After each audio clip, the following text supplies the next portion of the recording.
اچھا، موسیقی کے بارے میں شرعی حکم کیا ہے؟ سارے آلات ہی، یا اگر کوئی بندہ بغیر آلے کے گنگنا رہا ہے تو اس کے بارے میں شرعی حکم کیا ہے؟ دیکھیں، جن علماء نے آلات موسیقی کے اوپر طب آزمائی کی اور اسے حرام کہا، ہمیں ان سے گلہ یہ ہے کہ آپ نے ہم سے پہلے ایک جھوٹ بولا اور سچ چھپایا۔ وہ یہ تھا کہ صحیح بخاری میں موجود ہے، نبی علیہ السلام نے حضرت عائشہ کو سرزنش کی کہ انصار مدینہ کی شادی تھی، تم نے گانے والی کیوں نہیں بھیجی؟ خوشی کے موقع پر، عید کے موقع کے اوپر، شادی کے موقع کے اوپر گانا، یہ تو سنت ہے بلکہ حکم ہے۔ ابن ماجہ اور ترمذی میں حدیث ہے، حلال اور حرام نکاح میں فرق گانے کا ہے۔ گانے کے ذریعے اناؤنسمنٹ ہوتی ہے، یہ ذریعہ ایک۔ اب علماء سے ہی پوچھیں، وہ کہیں گے نہیں گانا تو جائز ہے۔ انہیں کہ آپ نے ہمیشہ موسیقی کو جب کنڈیم کیا تو ساتھ آپ کا یہ کام تھا نا، آپ کہتے ہیں گانا جائز ہے، موسیقی حرام ہے۔ آپ نے مطلقاً ایک اتنا بڑا حصہ دین ہے، جب اللہ کے نبی تعلیم فرمائیں گے ہماری ماں سیدہ عائشہ کو، تو وہ دین ہے نا، کیوں چھپایا امت سے؟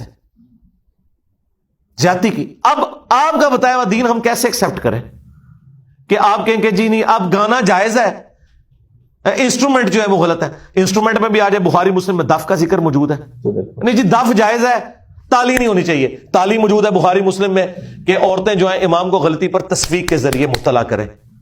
نہیں تالی ٹھیک ہے، بانسری غلط ہو گئی، ڈھول غلط ہو گیا، اور رہ کے وہ ایک ابو داؤد سے روایت لے کے آتے ہیں کہ وہ بانسری یا ڈھول کی آواز تھی تو نبی علیہ السلام نے کانوں میں انگلیاں دی۔ عبداللہ بن عمر کو تو حضور نے نہیں کہا کہ اپنے کانوں میں انگلیاں دو، ٹھیک ہے۔ اب مجھ سے تو آپ ایکسپیکٹ نہ کریں کہ میں کسی محفل موسیقی میں جہاں شرعی طور پر کوئی غلط شاعری نہ ہو میں جا کے بیٹھوں گا، میرے سٹیٹس کا ایک تقاضا ہے۔ لیکن ایک عام آدمی کوئی ایسی شاعری سنتا ہے، ایک بیوی اپنے خاوند کو گانا سناتی ہے، یا عورتیں عورتوں میں گانا سناتی ہیں، یا مرد مردوں میں سناتے ہیں جس میں شرکی الفاظ نہ ہو، غلوف نہ ہو۔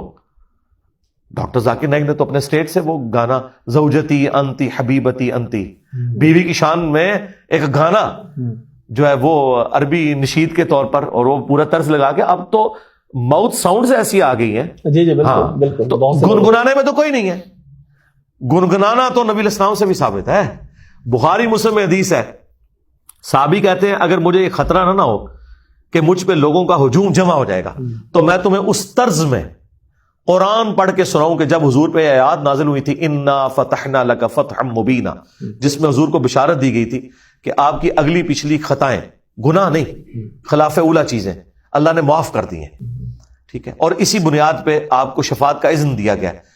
اسی لیے بخاری مسلم میں باقی انبیاء اپنی غلطیوں کو یاد کریں گے، لیکن حضور کے پاس جب لوگ جائیں گے، حضور کہیں گے، اور حضرت عیسیٰ علیہ السلام کہیں گے آج میں اس شخص کے پاس تمہیں بھیجوں گا جس کی اگلی پچھلی خطائیں اللہ نے معاف کر دی، تو محمد رسول اللہ کے پاس جاؤ، اور نبی علیہ السلام اللہ کے حضور سجدہ کریں گے۔ تو جب یہ آیات نازل ہوئی نا تو حضور کے لیے تو بہت بڑی بشارت تھی، تو صحابی کہتے ہیں حضور ان آیات کو گنگنا رہے تھے، اور مجھے وہ طرز بھی یاد ہے، اگر مجھے خطرہ نہ ہو کہ مجھ پہ ہجوم جمع ہو جائے گا میں تمہیں اس طرح وہ آیات پڑھ کے بتاؤں۔ مشاری راشد کتنا پیارا قرآن پڑھتا ہے، ابراہیم شریم، سعد الغامدی، ٹھیک ہے، اور کتنے قاری ہیں، گنگنا رہے ہیں نا۔ صحیح بخاری میں حدیث ہے جو ترنم سے قرآن نہ پڑھے وہ ہم میں سے نہیں، تو قرآن بھی تو ترنم میں پڑھا جا رہا ہے، ڈیوائن میوزک اللہ نے اس کے اندر رکھ دیا ہے۔ الرحمن علم القرآن خلق الانسان، اللہ نے عربیوں کو اٹریکٹ اس نے اس لیے کیا ہے، شاعری نہیں ہے، لیکن بہرحال ایک اس کے اندر ایک ربط تو موجود ہے جو اس طرح کا نہیں ہے ردیف قافیے والا، لیکن کسی حد تک ہے بھی۔ اسی وجہ سے لوگ اسے یاد بھی کرتے ہیں، صحابہ کرام بھی بڑے شوق کے ساتھ اسے بیان کرتے تھے، یاد کرتے تھے۔ لہذا یہ بات کرنا کہ مطلقاً اس حوالے سے ان کے پاس ایک ہی حدیث ہے جو سٹرانگ پیش کرتے ہیں، وہ بخاری سے پیش کرتے ہیں کہ قرب قیامت میں ایسے لوگ آئیں گے جو آلات موسیقی کو، ریشم کو اور عورت کی شرمگاہوں کو حلال ٹھہرا لیں گے۔ اور میرا خیال ہے جو غامدی صاحب نے اس کا جواب دیا میں اس کے ساتھ ایگری کرتا ہوں کہ مطلقاً تو ان تینوں میں سے کوئی چیز بھی حرام نہیں ہے۔ آلات موسیقی میں تو دف تو آپ بھی مانتے ہیں، تو مطلقاً تو حرام نہ ہوا۔ اچھا، ریشم بخاری مسلم میں ہے کہ 4 انگلی تک مرد کو اجازت ہے، اس سے زیادہ حرام ہے، تو مطلقاً تو ریشم بھی حرام نہیں ہے۔ اب رہ گیا وہ تیسرا معاملہ، تو میاں بیوی کا جو ازدواجی تعلق ہے مطلقاً تو وہ بھی حرام کوئی نہیں ہے۔ لہٰذا ایسے آلات موسیقی جس میں شرکیہ اور اس قسم کے اوٹ پٹانگ چیزیں اور جس سے لوگ شہوت کی طرف جائیں، جو میجورٹی آج کل اسی طرح کی ہے، اس طرح کے میوزک کو تو ہم ٹھیک نہیں سمجھتے. البتہ جس طرح ابھی کئی اسلامک فلمیں فلمائی گئی ہیں، جس طرح قطر والوں نے عمر سیریز فلمائی ہے، اس کے پیچھے جو ساؤنڈز ہیں انہوں نے اس میں جان بھر دی ہے. ٹھیک ہے. اس طرح حضرت یوسف علیہ السلام کے اوپر مووی بنائی گئی ہے، اصحاب الکہف پہ بنائی گئی. تو اس طرح کے جو ساؤنڈز ہیں گنگنانے میں تو کسی کو نہیں ہے نا، نعت طرز میں پڑھی جا رہی ہے نا. بالکل اسی نعت کو اگر میں گنگناؤں